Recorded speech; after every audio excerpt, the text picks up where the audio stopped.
kan vi også bruge det som inspiration. Det er også derfor, jeg stiller mig helt herover.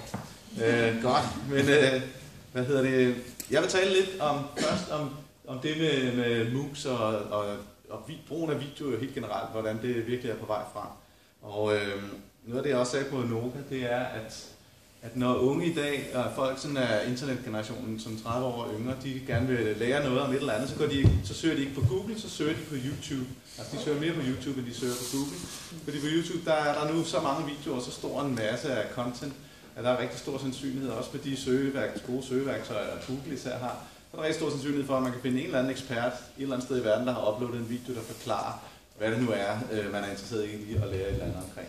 Og her har jeg bare taget, hvordan laver man en god video. Ikke? Der findes helt utrolig meget der, hvor du kan få udmærkede præsentationer af et eller andet helt specifikt indhold, som du gerne vil inspireres i.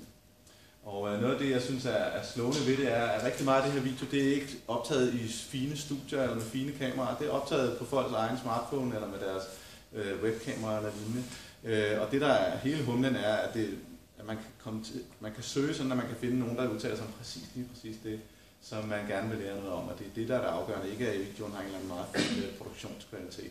Der findes faktisk masser af videoer, som er blevet set utrolig mange gange, som har en virkelig dårlig kvalitet, ikke? Hvor folk sidder og ryster, og jeg ved ikke hvad, og det er ikke ordentligt belyst, men folk ser det alligevel, fordi de kan få viden om lige præcis det, de søger. Og det er jo sådan lidt af vores drøm om learning on demand, altså at når folk har et behov, så kan de søge, og så har de den viden, så får de den lige nu, når de er allermest motiveret for at lære. Der er en eller anden, der fortæller dem, som er ekspert, og fortæller dem helt nede på jordens sprog, hvordan gør du det her, hvordan bruger du den her dims, eller hvordan gør du smart sådan noget her. Og min tanke er grundlæggende, at al den viden, vi har i vores virksomheder, det burde jo være tilgængelig på den her måde, og i hvert fald for vores medarbejdere og ledere osv. Men jeg tror på, at vi kan løfte niveauet for os alle sammen, hvis vi deler det med bredt ud over landegrænserne, så vi får skabt en masse af den her viden tilgængelig på dansk. Og det findes jo allerede lidt, og det er jo især rigtig meget på vej frem i de her MOOCs. Jeg er sikker på, at mange af jer ved en masse om MOOCs, men altså ganske kort. Massive Open Online Courses, som er noget, der er kommet frem i USA. Et af de førende er Coursera, som lige er blevet nævnt her fra Københavns Universitet. Jeg har selv lavet et indlæg på et Coursera-kursus med sådan 10 små videoer. Og Coursera, det er altså et åbent studie lavet af Stanford og samarbejder med rigtig mange andre universiteter, hvor de lægger alle deres forelæsninger ud, og man kan tage kurserne, og man kan også blive certificeret i, få et certifikat på, at man har taget dem. Og det er altså højt universitetsniveau, hvor der er pensum med, og du skal læse, og du skal skrive opgaver, og så bliver de rated, de her opgaver, på en sindrig måde af andre studerende, sådan at det bliver nogenlunde retfærdigt, og så kan du få et bevis på, at du har taget det. Så der kan du tage universitetsniveau-kurser på den måde, og det der jo bliver rigtig interessant med Coursera, det er, om det giver mig et job, når jeg møder op hos en eller anden virksomhed og siger, at jeg har også de her certifikater. Det tror jeg, der ved jeg ikke helt, hvor den står endnu, men det er helt klart noget af det, der bliver rigtig spændende med de her MOOCs. Og der findes også noget, der hedder edX, som også er et kæmpestort online portal for MOOCs, og også nogle andre store universiteter, der samarbejder. Der er rigtig mange af de store universiteter, der lægger de her ting ud. Et andet, jeg synes, man bliver nødt til at kende også, det der hedder Khan Academy. Det er sådan et MOOC-princip bare for folkeskoleniveau, altså primary school og secondary school i USA, hvor der findes et hav af videoer. Jeg tror, de er oppe på 4.000 instruktionsvideoer i rigtig mange af primary school fagene. Her er inde under math, og der ligger alle de forskellige delelementer af matematik bygget op i sådan en kæmpe stor træ, hvor du kan følge helt fra at lære at plusse og minuse, helt op til at kunne lave trigonometri og sandsynlighedsregning og videre ind i universitetsniveauerne. Virkelig enkelt og smart og godt forklaret. Og det, som jeg synes er så interessant ved Khan Academy, er, at man ser ikke en mand, der sidder og taler. Vi har ligesom en idé om, at det er en god video, det er sådan en mand, der sidder og snakker ind i kameraet, men det er der altså ikke på Khan Academy. Der ser man typisk sådan en tavle eller nogle billeder, og så sidder er der en stemme, og så er der en cursor, der tegner og beskriver, og videoerne er ganske korte og inspirerer dig i, hvordan laver du de her ting, og så kommer der øvelser bagefter. Det er meget, meget succesfuldt, og bliver set af helt vildt mange mennesker, altså børn især selvfølgelig, over hele verden. Og også ved at komme ud på andre sprog. Så er der sådan et system som det her, der hedder Udemy. Et håbløst navn, men altså udemy.com. Det er sådan et åbent system på nettet, hvor du kan lave dine egne MOOCs. Altså du kan uploade videoer og få dem hostet, du kan streame dem fra sitet, og du kan lægge dem sammen i sådan nogle kæder, så du opbygger dine egne kurser, dine egne uddannelser. Du kan afkræve betaling for dem, og du kan rate dem, og I kan se der, hvor mange studerende, der tager de forskellige. Der er 23.000, der tager det her om marketing og så videre. De får stjerner og så videre.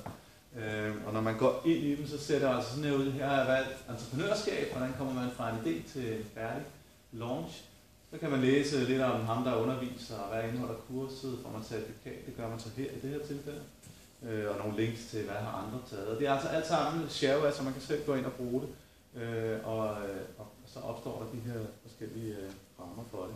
Så når man er inde og tager kurset, så ligger alle videoerne her. Og det her Udemy, der kan man også lægge multiple choices ind, og man kan lægge tekster ind og ting, man skal skrive på. Og når man så er inde og ser en af videoerne, så ser det så typisk sådan her ud. Han har så valgt at filme sig selv, det behøver man jo ikke. Så det var altså tanken om, eller sådan grundlaget for min idé, hvis man lige går tilbage hertil. Der. Så det som jeg har tænkt er, at alle de her oplæg, som vi render og laver i vores virksomheder, jeg laver selv en masse oplæg, og jeg synes i den grad, jeg har tendens til at gentage mig selv, og jeg har også når jeg hører nogle af mine kolleger på vores forskellige kurser, og jeg ved også, dem har jeg også afleveret, der er også en del gentagelse i sådan det ene oplæg, det er lidt de samme ting, vi siger, og det er ikke så ofte, som vi måske selv tror, at vi opdaterer vores kursus, eller vores undervisningsseance, eller vores pointer om en eller anden speciel, inde på et eller andet færdighedsområde. Så der er rigtig mange af de her oplæg, som jeg godt så, at vi optog på video og lagde dem ud et sted, hvor vi kunne trække dem. Både vores ledere og vores medarbejdere kunne trække dem, hvis det var let at søge. Og også at jeg som rådgiver for vores ledere her nu i det her tilfælde, når jeg snakker med en given leder og kan mærke, han er lidt svag på et eller andet med at give feedback eller komme med kritik eller sådan noget, så kan jeg sige, du skal se den her video, eller sende ham linket simpelthen.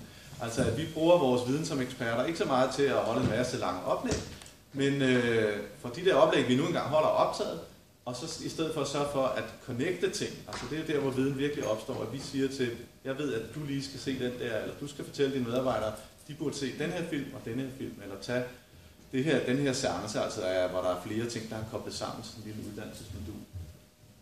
Og det ville jo være muligt, hvis vi havde sådan et site her, hvor vi havde lagt en masse viden op.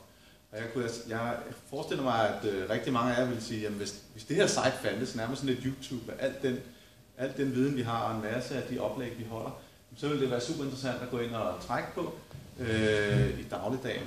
Og det der er hele tricket, det er jo at komme dertil, at vi har alt det content liggende, og det er en god kvalitet.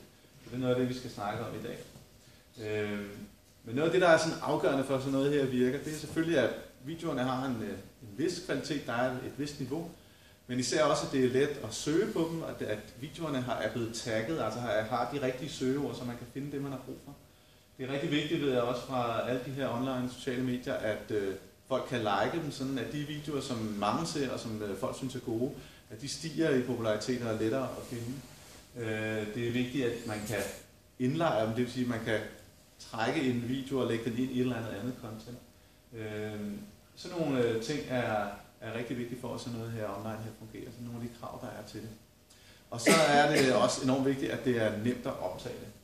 Men hvis vi når til at have sådan en site, så kommer vi frem til, hvad jeg egentlig mener, at alle de eksperter, vi har i vores organisationer, alle vores medarbejdere i de her vidensvirksomheder, de er jo eksperter i et eller andet.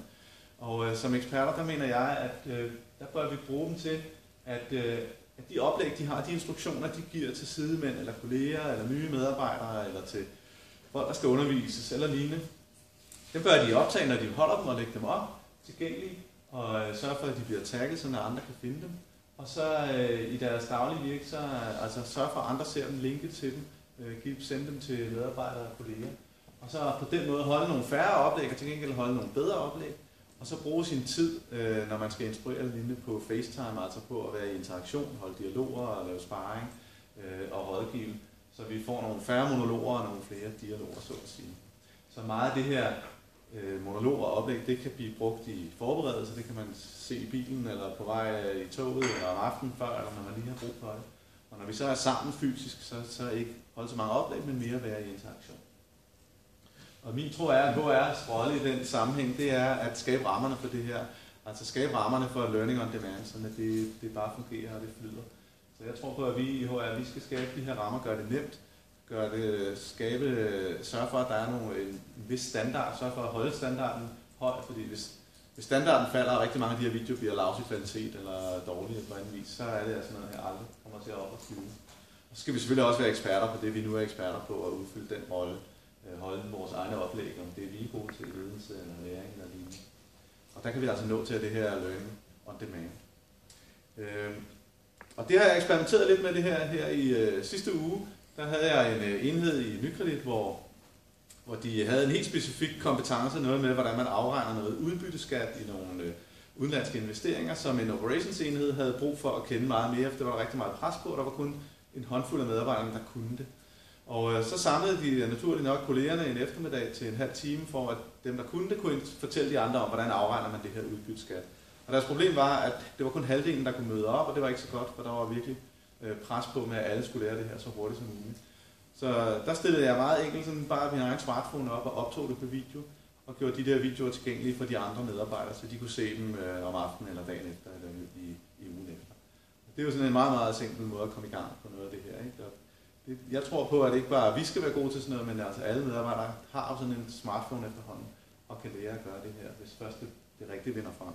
Og så vil mængden af viden jo stige helt vildt voldsomt. Og det kræver bare noget, altså noget af det, der er den største forhindring for det her, tror jeg, er ikke så meget et eller andet, hvilket online system skal vi bruge, men det er den der helt nede på jorden praktik i at få optaget en video og få den smidt op på en enkel måde. Og der er altså, der gælder det om, tror jeg, for os at gøre sådan noget nemt. Jeg har selv eksperimenteret lidt, og det, jeg tror, er sådan, grundudstyret har jeg ligesom skitseret her. Man skal have sin egen smartphone, de har typisk et godt kamera. Så skal man bruge en god mikrofon, som kan optage også lidt i lyden fra rummet, sådan at der kan køre diskussioner. Så jeg har sådan en grænseflademikrofon med her, den kan man altså få for 89 kroner. Og så sådan en GorillaPod, som det hedder, som altså holder kameraet på en god stabil base. Det er den, jeg også har stillet op herovre. Så er man altså i gang og kan uploade med det samme, f.eks. til YouTube-videoen, lige snart man har optaget den. Og så er der så det online, og der er der noget teknik i det kan vi lige vende tilbage til bagefter, men altså noget af det, der er afgørende, det er, at det er meget, meget nemt at uploade film, så man kan streame det. De skal kunne tagges, sådan at man kan søge dem, og man skal kunne linke til dem, man skal kunne like dem, sådan at man får rangordning, og man skal let kunne indlejre dem i andre online ting. Og så skal man kunne køre kommentarer, eller dialog, eller debat ude i siden, eller diskussioner, ligesom vi også kender fra forskellige store sites. Så skal man også kunne beskytte dem, for der er klart, der vil være en masse videoer, hvor vi tænker, det her vil vi gerne dele bare i vores egen virksomhed, men ikke ud til alle. Og så må der også meget gerne være nogle af de her lidt mere e-learning-agtige muligheder med multiple choice. Godt. Det var mine tanker om det her, og nu håber jeg meget, at I vil være med til at diskutere. Jeg synes bare, at vi skal tage 10 minutter ved bordene. Hvad tænker I om det her, når I hører det? Og så tager vi lige en seance i plenum. Så værsgo lige at dele med de andre. Er han gal ham her, eller hvad er der? Hvad er det for noget?